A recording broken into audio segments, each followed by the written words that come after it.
पुराणों के अनुसार नंदी असल में शिलाद ऋषि के पुत्र थे और शिलाद ऋषि थे ब्रह्मचारी। दरअसल हुआ ये कि ब्रह्मचारी व्रत का पालन करते करते शिलाद ऋषि के मन में एक भय बैठ गया।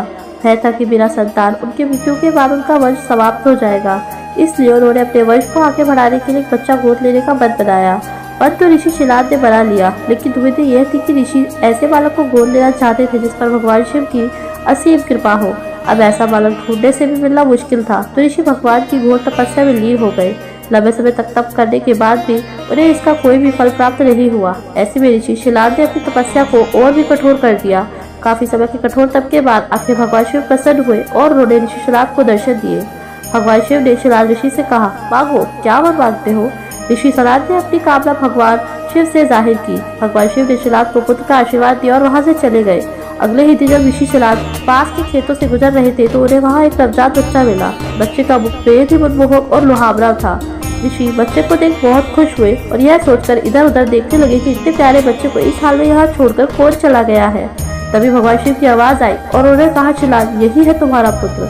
अब तो ऋषि शिलाद की प्रसन्नता का कोई ठिकाना ही नहीं था। वह उसे अपने साथ अपने घर ले आए और उसका पालन करने लगे। देखते देखते नंदी बड़ा हो गया। एक दिन ऋषि शिलाद के घर 2 सन्यासी आए।